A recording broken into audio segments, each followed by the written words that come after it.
ओम गम गणपते नमः। ओम उमा महेश्वराय नमः। दोस्तों, आज के वीडियो में हम हरतालिका तीज व्रत की कथा के साथ ही भगवान शिव की आरती भी सुनेंगे। हरतालिका तीज व्रत में प्रदोष काल की पूजा के बाद हरतालिका तीज व्रत कथा का पठन या श्रवण अनिवार्य माना जाता है। साथ ही कथा पढ़ने के बाद भगवान शिव की आरती ज़रूर करनी चाहिए। तो कथा सुनने से पूर्व हाथों में पुष्प ले लें। भगवान शिव और माता पार्वती का ध्यान करते हुए श्रद्धापूर्वक कथा का श्रवण करें। ओम नमः शिवाय। ओम उमा महेश्वराय नमः। सुत जी कहते हैं, मंदार की माला से जिन पार्वती जी का केशपाश अलंकृत है और जो मुंडों की माला से जिन शिव जी की जटा अलंकृत है, जो पार्वती जी दिव्य वस्त्र धारण किए हुए हैं और जो शिव जी दिगंबर हैं, ऐसे ही श्री पार्वती जी और शिव जी को प्रणाम करता हूँ। रमणीक और कैलाश पर्वत के शिखर पर बैठी हुई श्री पार्वती जी कहती हैं, हे महेश्वर, हमें कोई गुप्त व्रत या पूजन बताइए जो इस धर्मों में सरल हो, जिसमें परिश्रम भी कम करना पड़े लेकिन फल अधिक मिले। हे नाथ, यदि आप मुझ पर प्रसन्न हो तो यह विधान बताइए। हे प्रभु, किस तप व्रत या दान से आदि मध्य और अंत रहित आप जैसे महाप्रभु मुझे प्राप्त हुए हैं। शिव जी बोले, हे देवी, सुनो, मैं तुमको यह व्रत जो मेरा सर्वस्व है, मेरे प्रेम के वशीभूत होकर मैं तुम्हें बताता हूँ। शिव जी ने कहा, भारतवर्ष में जैसे नक्षत्रों में चंद्रमा, ग्रहों में सूर्य, वर्णों में ब्राह्मण, देवताओं में विष्णु भगवान, नदियों में गंगा, पुराणों में महाभारत, वेदों में सामवेद और इंद्रियों में मन श्रेष्ठ है, सब पुराणों और वेदों का सर्वस्व जिस तरह कहा गया है, मैं तुम्हें एक प्राचीन व्रत कथा बताता हूँ। एकाग्र मन से सुनो। जिस व्रत के प्रभाव से तुमने मेरा आधा आसन प्राप्त किया है, वह मैं तुमको बताता हूँ, क्योंकि तुम मेरी प्रेयसी हो। भाद्रपद माह में हस्त नक्षत्र से युक्त शुक्ल पक्ष की तृतीया तिथि को उसका अनुष्ठान मात्र करने से स्त्रियां सब पापों से मुक्त हो जाती हैं। हे देवी, तुमने आज से बहुत दिनों पहले हिमालय पर्वत पर इस व्रत को किया था। यह वृतांत मैं तुमसे कहूँगा। पार्वती जी ने पूछा, हे नाथ, मैंने क्यों यह व्रत किया था, यह सब आपके मुख से सुनना चाहती हूँ। शिव जी ने कहा, उत्तर की ओर एक बड़ा रमणीय और पर्वतों में श्रेष्ठ हिमवान नामक पर्वत है। उसके आसपास तरह तरह की भूमियां हैं, तरह तरह के वृक्ष उस पर लगे हुए हैं। नाना प्रकार के पक्षी और अनेक प्रकार के पशु उस पर निवास करते हैं। वहां पहुंचकर गंधर्वों के साथ बहुत से देवता, सिद्ध, चारण, पक्षीगण सर्वदा प्रसन्न मन से विचरते हैं। वहां पहुंचकर गंधर्व गाते हैं, अप्सराएं नाचती हैं। उस पर्वतराज के कितने ही शिखर ऐसे हैं कि जिसमें स्फटिक, रत्न और वैदुर्य मणि आदि की खानें भरी हुई हैं। यह पर्वत ऊंचा तो इतना अधिक है कि मित्र के घर की तरह समझकर आकाश का स्पर्श किए रहता है। इसके समस्त शिखर सदैव हिम से आच्छादित रहते हैं और गंगा जल की ध्वनि सदा सुनाई देती रहती है।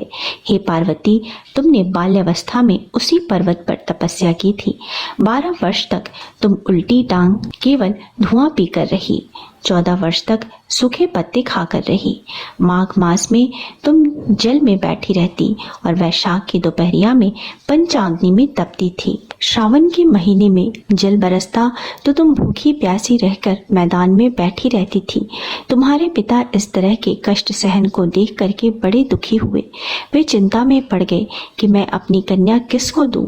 उसी समय नारद जी वहां आ गए। मुनि श्रेष्ठ नारद जी उस समय तुम्हें देखने गए थे। नारद जी को देखकर गिरि ने अर्घ, पाद्य, आसन आदि देकर उनकी पूजा की और कहा, हे स्वामी, आप किस लिए आए हैं?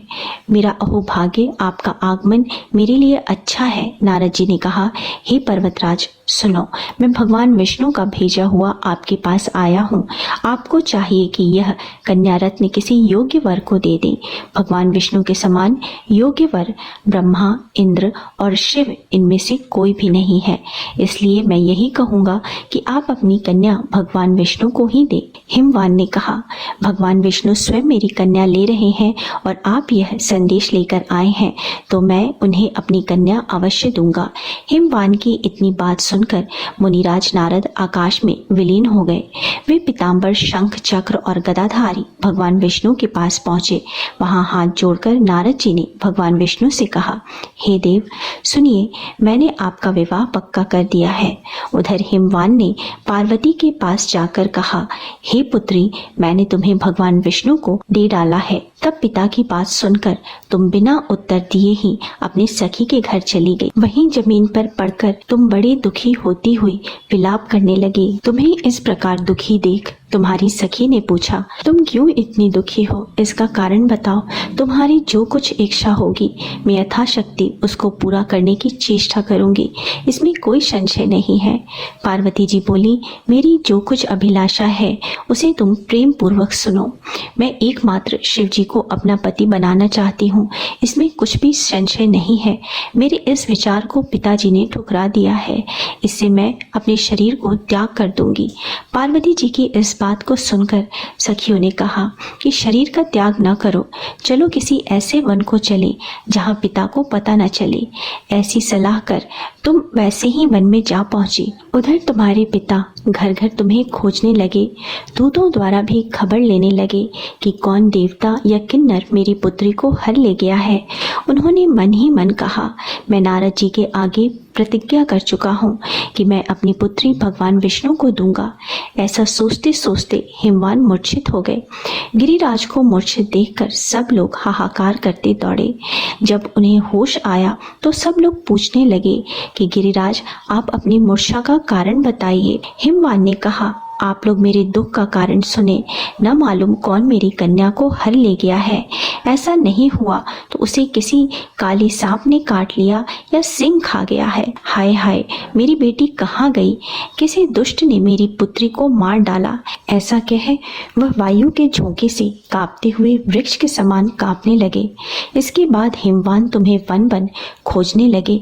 वह वन भी सिंह, भालू, हिंसक जंतुओं से बड़ा भयानक हो रहा था। तुम भी अपनी सखियों के साथ उस भयानक वन में चलते चलते एक ऐसी जगह जा पहुंची जहां एक नदी बह रही थी। उसके रमणीय तट पर एक बड़ी सी कंदरा थी। तुमने उसी कंदरा में आश्रय बना लिया और मेरी एक बालुकामयी प्रतिमा बनाकर अपनी सखियों के साथ निराहार रहकर मेरी आराधना करने लगी। और जब भाद्रपद शुक्ल पक्ष के हस्त युक्त तृतीया तिथि हुई तब तुमने मेरा विधिवत पूजन किया और रात भर जागकर गीत वाद आदि से मुझे प्रसन्न करने में बिताया। उस व्रतराज के प्रभाव से मेरा आसन डगमगा उठा, जिससे मैं तत्काल उस स्थान पर जा पहुंचा जहां पर तुम अपनी सखियों के साथ रहती थी। वहां पहुंचकर मैंने तुमसे कहा कि मैं तुम पर प्रसन्न हूँ, बोलो क्या चाहती हो। तुमने कहा, मेरे देवता, यदि आप मेरे ऊपर प्रसन्न हैं तो मेरे पति बने। मेरे तथास्तु कहकर कैलाश पर्वत पर वापस आने पर तुमने वह प्रतिमा नदी में प्रवाहित कर दी और सखियों के साथ उस महाव्रत का पारण किया। हिमवान भी तब तक उस वन में तुम्हें खोजते हुए आ पहुंचे थे। चारों दिशाओं में तुम्हारी खोज करते करते वे व्याकुल हो चुके थे, इसलिए तुम्हारे आश्रम के समीप पहुंचते ही गिर पड़े। थोड़ी देर बाद उन्होंने नदी के तट पर दो कन्याएं देखी। देखते ही उन्होंने तुम्हें छाती से लगा लिया और बिलख कर रोने लगे। फिर पूछा, पुत्री, तुम सिंह, व्याघ्र आदि जंतुओं के भरे हुए इस वन में क्यों आ पहुंची हो? पार्वती ने उत्तर दिया, हे पिताजी, मैंने पहले ही अपने आप को शिव जी के हाथों सौंप दिया है। आपने मेरी बात टाल दी, इससे मैं यहाँ चली आई। हिमवान ने सांत्वना दिया कि हे पुत्री, मैं तुम्हारी इच्छा के विरुद्ध कुछ नहीं करूंगा। तुम्हें अपने साथ घर ले आए और मेरे साथ तुम्हारा विवाह कर दिया। इससे तुमने मेरा अर्धासन पाया। तब से आज तक किसी के सामने मुझे यह व्रत प्रकट करने का अवसर नहीं प्राप्त हुआ। हे देवी, मैं ये बताता हूँ कि इस व्रत का हरतालिका नाम क्यों पड़ा। तुमको सखियां हर के ले गई थी, इसीलिए इस व्रत का नाम हरतालिका पड़ा। पार्वती जी ने कहा, हे प्रभु, आपने नाम तो बताया, अब विधि भी बताएं। इसका क्या पुण्य है, क्या फल है, यह व्रत कौन करे? श्री शिव जी पार्वती जी से कहते हैं, हे देवी, मैं स्त्री जाति की भलाई के लिए यह उत्तम व्रत बताता हूँ। जो स्त्री अपने सौभाग्य की रक्षा करना चाहती है वह यत्नपूर्वक इस व्रत को करे। केले के खंभे आदि से सुशोभित एक सुंदर मंडप बनाए, उसमें रंग बिरंग के रेशमी कपड़ों से चंदवा लगाए, चंदन आदि सुगंधित द्रव्यों से वह मंडप लिपवाए। फिर शंख, भेरी, मृदंग आदि बजाते हुए बहुत से लोग एकत्रित होकर तरह तरह के मंगलाचार करते हुए उस मंडप में पार्वती तथा शिव जी की प्रतिमा स्थापित करें। उस रोज दिन भर उपवास कर बहुत से सुगंधित फूल, गंध और मनोहर धूप, नाना प्रकार के नैवेद्य आदि एकत्रित कर मेरी पूजा करें और रात भर जागरण करें। इसके अतिरिक्त नारियल, सुपारी, जमीरी, नींबू, लौंग, अनार, नारंगी आदि जो जो फल प्राप्त हो सके उन्हें इकट्ठा कर ले। उस ऋतु में जो फल तथा फूल मिल सके विशेष रूप से रखें। इसके बाद धूप दीप आदि से पूजन कर प्रार्थना करें। हे शिवे, शिव रूपिणी, हे मंगले, सब अर्थों को देने वाली, हे देवी, हे शिव रूपे, आपको नमस्कार है। हे शिव रूपे, आपको सदा के लिए नमस्कार है। हे ब्रह्म रूपिणी, आपको नमस्कार है। हे जगदात्री, आपको नमस्कार है। हे शिववाहिनी, संसार के भय से भयभीत मुझ दीन की रक्षा करो। इस कामना की पूर्ति के लिए मैंने आपका पूजन किया है। हे पार्वती माँ, मुझे राज्य और सौभाग्य दें, मुझ पर प्रसन्न होवे। इन्हीं मंत्रों से पार्वती जी तथा शिव जी की पूजा करें। तदंतर विधि पूर्वक कथा सुने और ब्राह्मण को वस्त्र, गौ, स्वर्ण आदि देवें। इस तरह एकाग्रचित्त होकर स्त्री पुरुष दोनों एक साथ पूजन करें। हे देवी, जो स्त्री इस प्रकार पूजन करती है वह सब पापों से छूट जाती है और उसे 7 जन्मों तक सुख और सौभाग्य प्राप्त होता है। जो स्त्री तृतीया तिथि का व्रत न कर अन्न भक्षण करती है तो वह 7 जन्म तक बंध्या रहती है और उसको बार बार विधवा होना पड़ता है।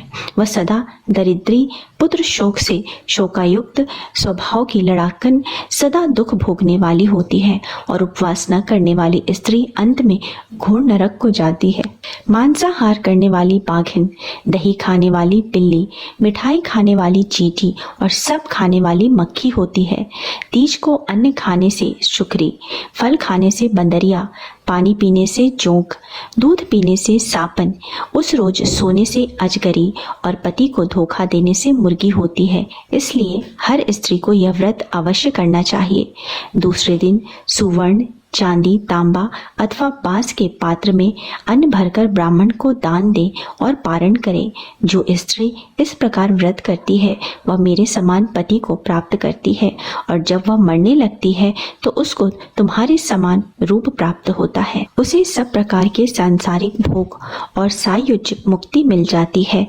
इस हरतालिका की व्रत कथा मात्र सुनने से प्राणी को 1000 अश्वमेघ और सैकड़ों वाजपेयी यज्ञ करने का फल प्राप्त होता है। हे देवी, मैंने यह सब व्रतों में उत्तम व्रत बताया है जिसके करने से प्राणी सब पापों से छूट जाता है। इसमें कुछ भी संदेह नहीं है। सभी जन मिलके बोलो, भगवान भोले शंकर की जय, माँ पार्वती की जय। ओम नमः शिवाय। हे भगवान, कथा सुनने वाले, कथा पढ़ने वाले एवं जयकारा लगाने वाले सभी की मनोकामना पूर्ण करना, सब पे कृपा करना। जय शिव ओमकारा, जय शिव ओमकारा, ब्रह्मा विष्णु सदा शिव अर्धांगी धारा। ओम जय शिव ओमकारा, एकानन चतुरानन पंचानन राजे, हंसानन गरुड़ासन वृषवाहन साजे। ओम जय शिव ओमकारा।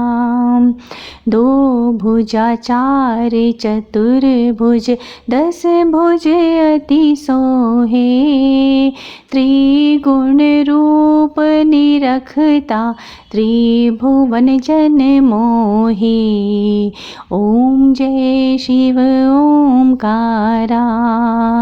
अक्षमाला बनमाला रुंडमाला धारी, चंदन मृग मंद सोहे भोले शशिधारी।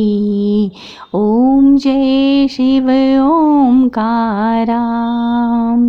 श्वेतांबर पीतांबर बाघांबरे अंगे, संकादिक गुरुणादिक भूतादिक संगे। ओम जय शिव ओमकारा। करके मध्य कमंडलु चक्र त्रिशूल धरता, जग करता जग भरता जग संहारक करता। ओम जय शिव ओमकारा। ब्रह्मा विष्णु सदा शिव जानत अविवेका, प्रणवाक्षर मध्य ये तीनों एका। ओम जय शिव ओमकारा। काशी में विश्वनाथ विराजत नंदी ब्रह्मचारी, नित्य उठी भोग लगावत महिमा अति भारी। ओम जय शिव ओमकारा। त्रिगुण शिव जी की आरती जो कोई नर गावे, कहत शिवानंद स्वामी मन वांछित फल पावे। ओम जय शिव ओमकारा। जय शिव ओमकारा। जय शिव ओमकारा। ब्रह्मा विष्णु सदा शिव अर्धांगी धारा। ओम जय शिव ओमकारा।